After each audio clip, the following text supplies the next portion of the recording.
मजीद वल फ़ुरक़ानिल हमीद। इन्ना अअतैनाकल कौसर।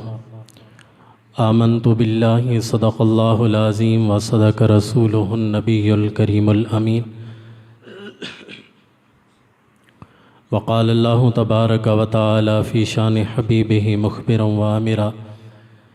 इन्नल्लाहा व मलाइकतहु युसल्लूना अलन नबी या अय्युहल्लज़ीना आमनू सल्लु अलैहि वसल्लिमू तस्लीमा। अस्सलातु वस्सलामु अलैका या सय्यदी या रसूलल्लाह व अला आलिका व अस्हाबिका या सय्यदी या हबीबल्लाह। अस्सलातु वस्सलामु अलैका या सय्यदी या नबी अल्लाह व अला आलिका व अस्हाबिका या सय्यदी या नूर अल्लाह।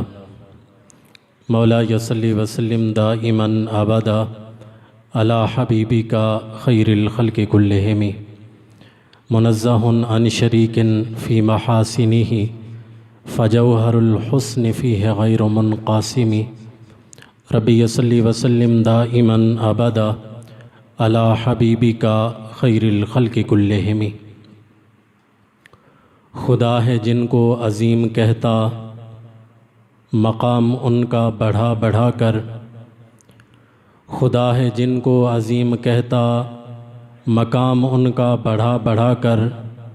उन्हीं की अज़मत बता रहे हैं उन्हीं के नारे लगा लगा कर। खुदा ने उनको उलूम बख्शे कुर्ब में अपने बुला बुला कर। खुदा ने उनको उलूम बख्शे कुर्ब में अपने बुला बुला कर।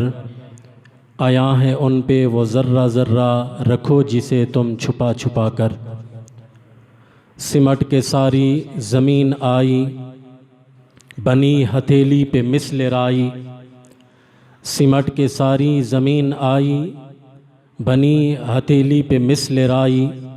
सिहाबा ने भी ये दी गवाही जहाँ में डंके बजा बजा कर। चमन चमन में है बात उनकी नगर नगर में है नात उनकी। चमन चमन में है बात उनकी नगर नगर में है नात उनकी। उन्हीं की उल्फत में मस्त हैं ये हवाएं पंखे हिला हिला कर। खुदा ने उनको गवाह बनाया हर ज़माने का हर मकां का। खुदा ने उनको गवाह बनाया हर ज़माने का हर मकां का। वो आज भी सबको देखते हैं निगाह रहमत उठा उठा कर। वो आज भी सबको देखते हैं निगाह रहमत उठा उठा कर। और उन्हीं के हाथों में आलमी के सभी ख़ज़ानों की चाबियां हैं। उन्हीं के हाथों में आलमी के सभी ख़ज़ानों की चाबियां हैं। वो जितना चाहें नवाजते हैं गिरों को ऊपर उठा उठा कर। वो जितना चाहें नवाजते हैं गिरों को ऊपर उठा उठा कर। ये सुन ले यूरोप हमारा रिश्ता हमारे आका से दायमी है। ये सुन ले यूरोप हमारा रिश्ता हमारे आका से दायमी है। हम उनकी इज़्ज़त पे पहरा देंगे सरों की फसलें कटा कटा कर। हम उनकी इज़्ज़त पे पहरा देंगे सरों की फसलें कटा कटा कर। और जो उनके दर पे गया सवाली कभी न लौटा वहाँ से खाली। जो उनके दर पे गया सवाली कभी न लौटा वहाँ से खाली। वो आज भी भर रहे हैं झोली सभी को तैबा बुला बुला कर। वो आज भी भर रहे हैं झोली सभी को तैबा बुला बुला कर। खुदा है जिनको अज़ीम कहता मकाम उनका बढ़ा बढ़ा कर। उन्हीं की अज़मत बता रहे हैं उन्हीं के नारे लगा लगा कर।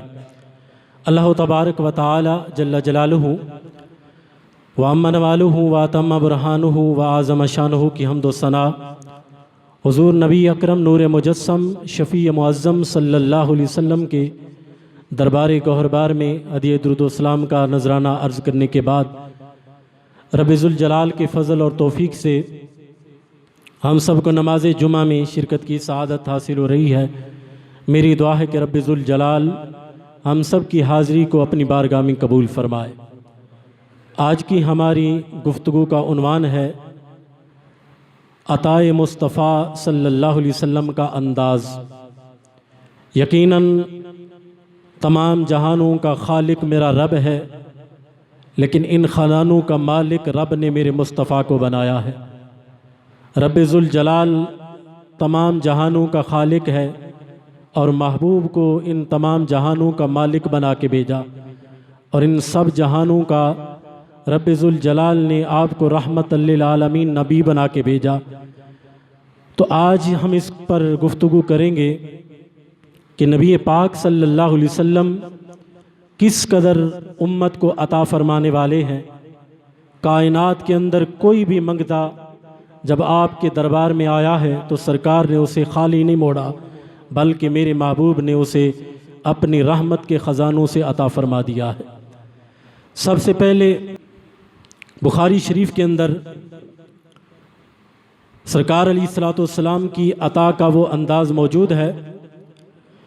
हज़रत अता बिन रबाह रदी अल्लाह ताला अन्हु फरमाते हैं कि मुझे हज़रत अब्दुल्ला इब्न अब्बास रदी अल्लाह ताला अन्हु ने एक दिन हम बैठे थे कि आपने फरमाया कि अता बिन अबी रबाह, क्या तुम्हें मैं जन्नती औरत ना दिखाऊं जो ज़मीन पे चलती हुई जन्नती औरत हो, और मैं गारंटी देता हूं कि है वो जन्नती।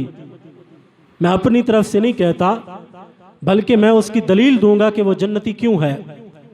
तो हज़रत अता बिन अबी रबाह कहते हैं, मैंने कहा नाम, हाँ क्यों नहीं, मैं देखना चाहता हूँ जो जन्नती औरत ज़मीन पे चल रही हो, मैं उसकी ज़ियारत करना चाहता हूँ। तो हज़रत अब्दुल्ला इब्न अब्बास रदी अल्लाह ताला अन्हु फरमाने लगे, हाज़िहिल इमरतुस सौदा, ये जो काले रंग की औरत जा रही है इसको देख लो, ये पक्की जन्नती है और इसको जन्नत की ज़मानत मिल चुकी है। तो हज़रत अता बिन अबी रबाह कहते हैं, मैंने पूछा अब्दुल्ला इब्न अब्बास से कि तुम किस बुनियाद पे इसे जन्नत की ज़मानत दे रहे हो। तो आगे से ईमान देखो हज़रत अब्दुल्ला इब्न अब्बास का। आप फरमाने लगे कि मैं अपनी तरफ से तो नहीं कह रहा, जो जन्नत के मालिक हैं उन्होंने ही इन्हें जन्नत की टिकट अता फरमाई है। तो कहते हैं, मैंने पूछा वो कैसे। तो हज़रत अब्दुल्ला इब्न अब्बास फरमाने लगे, आता तीन नबी सल्लल्लाहु अलैहि वसल्लम, ये औरत एक दिन अल्लाह के महबूब सल्लल्लाहु अलैहि वसल्लम की बारगाह में हाजिर हुई, और जब आई थी सरकार से दुआ कराने कि महबूब बीमार हूँ, दुआ करो अल्लाह मुझे शिफा अता फरमाए। लेकिन खुशकिस्मत ऐसी थी, बीमारी से शिफा लेने आई थी, जन्नत की टिकट लेके वापस चली गई। वो कैसे? आप फरमाते हैं, जिस वक़्त सरकार की बारगाह में हाजिर हुई तो फ़क़ालत इन्नी उसराउ, अर्ज़ करती है महबूब सल्लल्लाहु अलैहि वसल्लम, मैं बीमार हूँ, मुझे मिर्गी का दौरा पड़ता है। जब दौरा पड़ता है तो फिर मुझे होश नहीं होता, मैं गिरती हूँ, मुझे होश नहीं रहता, बीमार भी हूँ, सतर भी खुल जाता है। महबूब आपकी बारगाह में आई हूँ, महबूब आप दुआ फरमाओ अल्लाह मुझे इस बीमारी से शिफा अता फरमा दे। अब ये भी सहाबा का अकीदा और ईमान था, अगरचे शिफा देने वाला रब है, लेकिन जिसे महबूब दुआ कर दे अल्लाह फौरन शिफा अता फरमा देता। तो आगे से अब सरकार का करम देखो, मांगने आई थी बीमारी से शिफा, लेकिन जन्नत के जो मालिक हैं उन्होंने क्या फरमाया। सरकार इरशाद फरमाते हैं, इन शेते सबरती वलकिल जन्ना, फरमाया तुम आई हो बीमारी से शिफा लेने, मैं मोहम्मद तो जन्नत भी तकसीम फरमाने वाला हूं। अगर तुम इस बीमारी पे सब्र कर लो, मैं मोहम्मद तुम्हें जन्नत की टिकट अता फरमा देता हूं। तुम सब्र करो इस बीमारी पे, 4 दिन है 8 दिन है, जिंदगी का कोई पता नहीं कितने दिन बीमार रहोगी, जब दुनिया से जाओगी तो डायरेक्ट अल्लाह तुम्हें जन्नत अता फरमा देगा। तो अब उस औरत का अकीदा देखो, ये नहीं कहा महबूब जन्नत तो रब ने देनी है, आप अता फरमा रहे हैं। तो क्या कहती है, या रसूल अल्लाह सल्लल्लाहु अलैहि वसल्लम, महबूब आप अगर फरमा रहे हैं तो मैं सब्र कर लेती हूँ, आप मुझे जन्नत की जमानत अता फरमा दो। जन्नत की टिकट ली, जन्नत की जमानत ली। अब जाने लगी तो फिर अर्ज करती है, महबूब अब देखो वो भी जानती थी जन्नत के मालिक तो है ही, जब सवाल करे कोई तो खाली तो मोड़ते ही नहीं। अर्ज करती है महबूब बीमारी पे तो सब्र करूंगी, इतनी दुआ फरमा दो। महबूब जब दौरा पड़ता है होश नहीं रहता, सतर खुल जाता है, महबूब इतनी दुआ कर दो कि मेरा वो होश सलामत रहे, सतर सलामत रहे। तो मेरे महबूब अलैहिस्सलाम ने दुआ फरमा दी कि या अल्लाह अगर इसे दौरा भी पड़े तो इतना ना पड़े कि इसे होश ही ना रहे, बीमारी पे ये सब्र करेगी, ऐ अल्लाह मैं इसे जन्नत की जमानत दे रहा हूँ। तो हज़रत अब्दुल्लाह इब्न अब्बास हज़रत अता बिन अबी रबा को फरमाने लगे ये है वो जमानत जो अल्लाह के रसूल सल्लल्लाहु अलैहि वसल्लम ने इसे जन्नत की अता फरमाई थी, और मैं इस बुनियाद पे इस औरत को जन्नती औरत करार दे रहा हूँ। अब देखो सहाबा का अकीदा, सहाबा का यकीन कि ये वो महबूब हैं जो ज़मीन पे बैठ के बीमारी से शिफा भी अता फरमाते हैं, ये महबूब जन्नत भी अता फरमाते हैं। अब इस बुनियाद पे देखना कि मेरे महबूब अलैहिस्सलाम का अता का जो अंदाज है वो किस अंदाज में सरकार अता फरमाने वाले हैं। मौजम औस के अंदर इमाम तिबरानी ने एक वाक़या लिखा है। अब देखो आज कुछ लोगों ने माज़अल्लाह यहाँ तक कहा कि जन्नत मांगना नबी अलैहिस्सलाम से माज़अल्लाह ये शिरक है। सिर्फ ये आम लोगों ने नहीं कहा, बल्कि ये सऊदी अरब के अंदर जब हज के मौका पे वो लिटरेचर शेयर किया जाता है, उसके अंदर उन्होंने बाकायदा तौर पे लिखा कुछ चीजें ऐसी हैं जिनका अल्लाह के अलावा किसी से सवाल करना माज़अल्लाह ये शिरक है। उसके अंदर उन्होंने ये लिखा कि अगर कोई अल्लाह के अलावा किसी से जन्नत का सवाल करता है तो माज़अल्लाह शिरक करता है। अब देखो उनकी ये बकवास कहां तक जाती है। उनका ये एतराज सिर्फ अहले सुन्नत पे नहीं होता, बल्कि नबी अलैहिस्सलाम के सहाबा पे होता है, खुद सरकार अलैहिस्सलाम की जात पे होता है। इमाम तिबरानी ने मौजम औस के अंदर लिखा है, हजरत अली रज़ी अल्लाह तआला अन्हु फरमाते हैं मेरे महबूब अलैहिस्सलाम अता फरमाने के लिहाज से सब कुछ अता फरमाने वाले हैं। किसी मंगते को, किसी साइल को कभी भी आपने खाली नहीं मोड़ा, बल्कि आप फरमाते हैं एक दिन एक शख्स नबी अलैहिस्सलाम की बारगाह में हाजिर हुआ, देहाती था, और आके सरकार से मांगने लगा।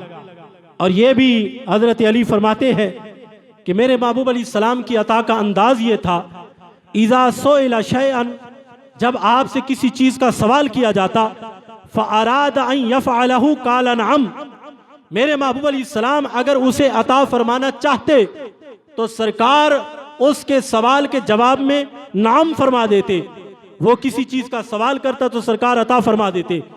और फरमाते हैं व इज़ा अरादा अल्ला यफ़अला सकता, और अगर मेरे महबूब अलैहिस्सलाम उसे वो चीज अता ना फरमाना चाहते उसकी भलाई की वजह से, तो हजरत अली फरमाते हैं सकता, सरकार ला नहीं फरमाते थे, खामोश हो जाते थे।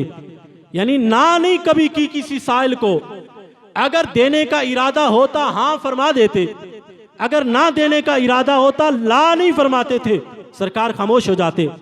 कहते हैं एक आराबी आया, देहाती था, और आके जिस वक़्त महबूब अलैहिस्सलाम की बारगाह में हाजिर होता है तो उसने सरकार से सवाल किया। तो मेरे महबूब अलैहिस्सलाम से जिस वक़्त उसने मांगा, फसाकता, सरकार खामोश रहे। सुम्मा सअलहु, उसने फिर सवाल किया, सरकार खामोश रहे। उसने जब तीसरी मर्तबा सवाल किया, अब ये बार बार मांग रहा है और सरकार खामोश है। खामोश क्यों है? इसलिए कि उसके बारे में भलाई का यही फैसला था कि सरकार उसे अता ना फरमाते।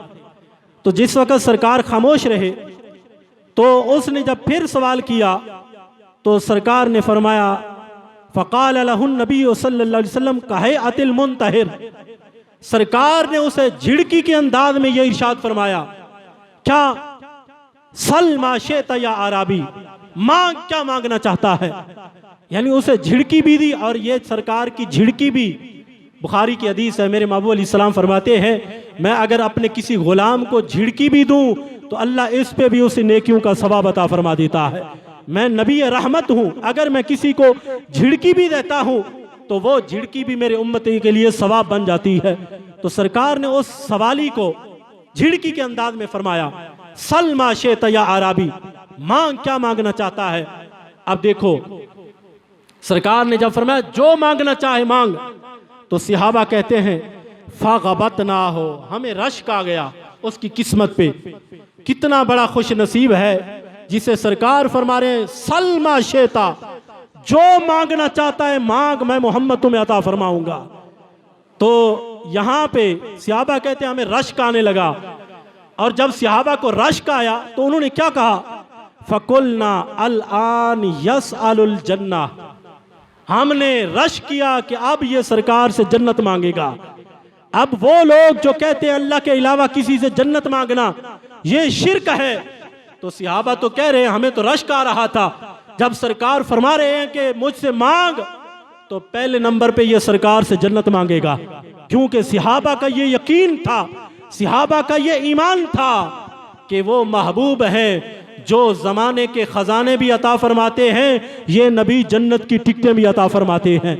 तो सहाबा ने कहा हमें रश्क आने लगा कि जब सरकार इसे बार बार फरमा रहे हैं सलमा शेता या आराबी, मांग क्या मांगना चाहता है, तो कहते हैं हमें रश्क आने लगा कि ये आराबी जो है ये जन्नत मांगेगा। आगे वो देहाती था, सादा सा बंदा था, उसे पता नहीं था कि जब नबी से कोई चीज़ मांगनी हो तो क्या मांगा जाता है।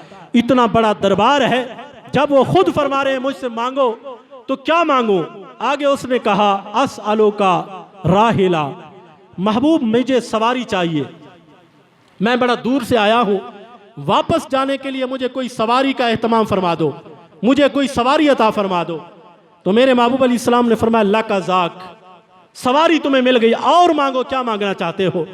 अब देखो सरकार की अता का अंदाज क्या है, एक मर्तबा उसने सवाल किया, सरकार ने अता फरमा दिया, फिर सरकार ने फरमाया सलमा शेता, फिर मांग जो मांगना चाहता है।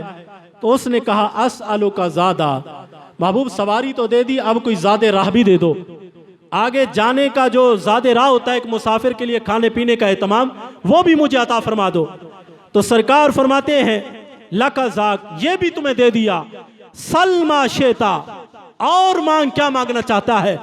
आप सहाबा कहते हैं हमें उसकी किस्मत पे रश्क आ रहा था, जिसे महबूब बार बार इरशाद फरमा रहे मांग क्या मांगना चाहता है, और हम दिल में सोच रहे कि अब तो जन्नत मांगेगा, अब तो सरकार से जन्नत का सवाल करेगा। लेकिन वो देहाती था, उसे पता ही नहीं था कि नबी से क्या मांगना चाहिए। सरकार खुद ही बोल पड़े और क्या फरमाया, सरकार ने फरमाया देखो इस देहाती के सवाल में और बनी इसराइल की बूढ़ी औरत के सवाल में कितना फर्क है। अब सरकार एक पस मंजर बता रहे हैं सहाबा को, सहाबा देखो एक देहाती ये मांग रहा है मुझसे, कभी ये सवारी मांगता है, कभी ये ज़्यादा राह मांगता है, तो इसके सवाल में और बनी इसराइल की बूढ़ी औरत के सवाल में कितना फर्क है। सहाबा तड़प उठे, महबूब वो बूढ़ी औरत ने क्या मांगा था, उसका क्या सवाल था और इसका क्या सवाल है। तो सरकार ने फरमाया उसका सवाल ये था, उसको भी जिस वक़्त अल्लाह के नबी अलैहिस्सलाम हज़रत मूसा अलैहिस्सलाम से मांगना पड़ा, तो उसने सबसे पहले जो सवाल किया, और सरकार ने फिर इसका पस मंज़र बयान किया कि जब हज़रत मूसा अलैहिस्सलाम बनी इसराइल को लेके वहाँ से जाने लगे, तो हज़रत यूसुफ अलैहिस्सलाम की ये वसीयत थी कि जब अल्लाह के नबी यहाँ से जाएं तो मेरे जिस्म अतहर को यहाँ से मुंतकिल करके वहाँ ले जाएं।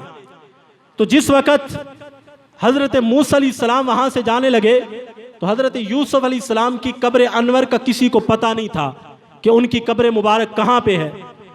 तो एक बूढ़ी औरत थी, वो कहने लगी मुझे अल्लाह के नबी हज़रत यूसुफ अलैहिस्सलाम की कब्र का पता है, मैं बता सकती हूँ कि उनकी कब्र मुबारक कहाँ पे है, लेकिन मेरी कोई शर्त है। अल्लाह के नबी अगर वो तुम मेरी शर्त मानो तो मैं तुम्हें कब्र का पता बता देती हूँ। उस औरत को जिस वक़्त अल्लाह के नबी ने कहा हज़रत मूसा अलैहिस्सलाम ने सवाल करो क्या करना चाहती हो, उसने पहली फुर्सत में जो सवाल किया सरकार बता रहे हैं, देखो उसने जब किसी नबी से मांगा तो क्या मांगा, ये मुझसे मांग रहा है तो क्या मांग रहा है। सरकार फरमाते हैं जिस वक़्त उसने ये कहा कि मैं आपसे सवाल करना चाहती हूँ, अल्लाह के नबी ने फरमाया मांगो क्या मांगना चाहती हो, तो कहती है इन्नी अस्अलुका अन अकूना माका फिद दरजतिल्लती तकूना फीहा फिल जन्ना, ऐ अल्लाह के नबी मैं तुमसे जन्नत मांगती हूँ और जन्नत में भी वो मकाम मांगती हूँ जो अल्लाह के नबियों का होगा, आपके कुर्ब में मुझे मकाम मिले। अगर इस बात की गारंटी दो तो मैं हजरत यूसुफ अलैहिस्सलाम की कब्र अनवर का पता बताती हूँ। हजरत मूसा अलैहिस्सलाम ने क्या कहा? आपने फरमाया कि तुम सिर्फ जन्नत मांग लो, जन्नत मैं तुम्हें दे देता हूं। आगे जो नबियों की रफाकत मांगती हो, जो मकाम अल्लाह के नबियों का है उसके कुर्ब में जो तुम मकाम मांग रही हो ये ना मांगो, अगर तुम जन्नत मांगती हो वो मैं दे देता हूं। अब जब हजरत मूसा अलैहिस्सलाम ने उन्हें मना फरमा दिया तो फ़अौहल्लाहु तबारक व तआला इलैह, मेरे महबूब फरमाते अल्लाह तबारक व तआला ने हजरत मूसा अलैहिस्सलाम की तरफ वही फरमाई, फरमाया ऐ मेरे नबी ये तुमसे जन्नत मांग रही है और जन्नत में नबियों की संगत मांग रही है। ऐ मेरे नबी आप इन्हें जन्नत भी दे दो, जन्नत में अपनी संगत भी दे दो, तुम्हारे खजानों में कौन सी कमी आएगी। देखो एक नबी का खजाना, कहा मेरे नबी तुम इसे जन्नत भी दे दो, जन्नत में अपनी संगत भी दे दो, तुम्हारे खजानों में कौन सी कमी आएगी।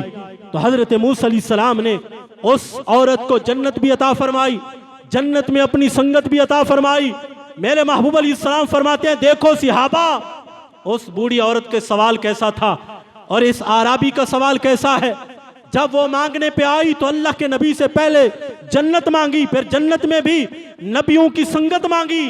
ये दियाती है, कभी सवारी मांगता है, कभी ज़ादे राह मांगता है, इसे पता नहीं जब अल्लाह के नबियों से मांगा जाता है तो सबसे पहले जन्नत का सवाल किया जाता है। तो ये है अताए मुस्तफ़ा सल्लल्लाहु अलैहि वसल्लम का अंदाज कि मेरे महबूब अलैहिस्सलाम के खजानों का ये आलम है। कोई बीमार बीमारी से शिफा मांगने आया तो मेरे महबूब अलैहिस्सलाम ने उसे शिफा अता फरमा दी। कोई नबी अलैहिस्सलाम से जन्नत मांगने आया तो सरकार ने जन्नत अता फरमा दी। और यहाँ पर वो वाक़या भी बड़ा अजीब है, बुखारी शरीफ के अंदर मौजूद है। मेरे नबी अलैहिस्सलाम के पास एक औरत आई और आके अर्ज करती है या रसूल अल्लाह सल्लल्लाहु अलैहि वसल्लम, महबूब मैंने अपने हाथों से एक चादर बनाई है और बड़ी मेहनत से वो चादर अपने हाथों से बना के ले आई हूँ कि अल्लाह के महबूब सल्लल्लाहु अलैहि वसल्लम की बारगाह में वो चादर वो तोहफे के तौर पे पेश करूंगी। या रसूल अल्लाह सल्लल्लाहु अलैहि वसल्लम ये चादर कबूल फरमा लो। सहाबा कहते हैं मेरे महबूब अलैहिस्सलाम ने वो चादर कबूल की और कबूल फरमाने के बाद मेरे महबूब अलैहिस्सलाम ने उस चादर को अपने बदन पे पहन लिया।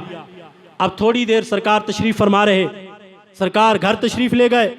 जब वापस तशरीफ ले आए तो एक सहाबी कहने लगा या रसूल अल्लाह सल्लल्लाहु अलैहि वसल्लम, महबूब आप ये चादर मुझे अता फरमा दो।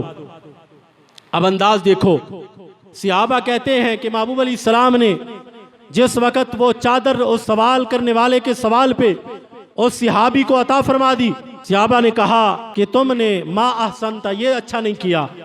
क्यों? सरकार को चादर की जरूरत थी इसलिए तो सरकार ने कबूल किया था और वो तोहफा था महबूब के लिए। उस औरत ने बड़ी मेहनत से जो चादर तैयार की थी, तो तुमने क्यों मांगा? अब देखना सहाबी का अकीदा।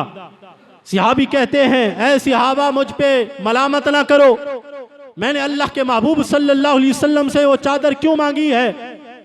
मुझे पता था ये वो महबूब हैं जिनसे सवाल किया जाए तो कभी भी साइल को खाली नहीं मोड़ते।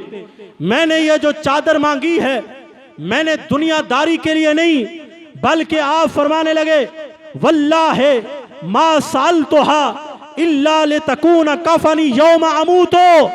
सहाबा मैं गवाही दे रहा हूँ, खुदा की कसम ये चादर मैंने दुनिया में पहनने के लिए नहीं मांगी, बल्कि ये चादर इसलिए मांगी है जब मेरा विसाल हो जाए, मुझे कब्र में उतारा जाए तो मुझे महबूब के बदन से लगी हुई ये चादर पहना देना, अल्लाह मेरी कब्र की मुश्किलें दूर फरमा देगा।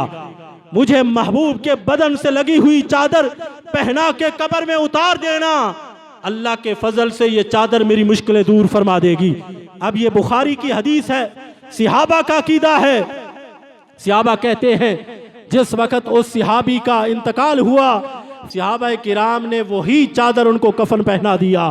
तो सहाबा का भी ये अकीदा था जो चादर महबूब के बदन से लग जाती है अल्लाह उस चादर को भी बरकतें अता फरमा देता है, फिर वो चादर मुश्किल कुशा बन जाती है। अगर सहाबी वो पहन के कब्र में जाएं, अल्लाह उनकी कब्र की मुश्किलें भी दूर फरमा देता है। खुदा का फजल है, आज अगरचे हमारी बदन की मट्टी बरे सगीर पाको हिंद की है, लेकिन सीनों में नूर मक्का और मदीना शरीफ का है। अल्लाह के फजल से हमारा भी वही अकीदा है जो मेरे महबूब अलैहिस्सलाम के सहाबा का अकीदा था कि सरकार अलैहिस्सलाम अता भी फरमाते हैं, और सरकार अलैहिस्सलाम से जब कोई साइल मांगता है महबूब अता भी फरमाते हैं, और जो चीज़ सरकार के बदन से लग जाए अल्लाह उसे मुश्किल कुशा भी बना देता है, हाजत रवा भी बना देता है। तो दुआ करते हैं कि रब्बे ज़ुल जलाल हम सबको नबी अलैहिस्सलाम के साथ मोहब्बत करने की तौफीक अता फरमाए। आमीन व आखिर दावा या अनिल हम्दुलिल्लाहि रब्बिल आलमीन।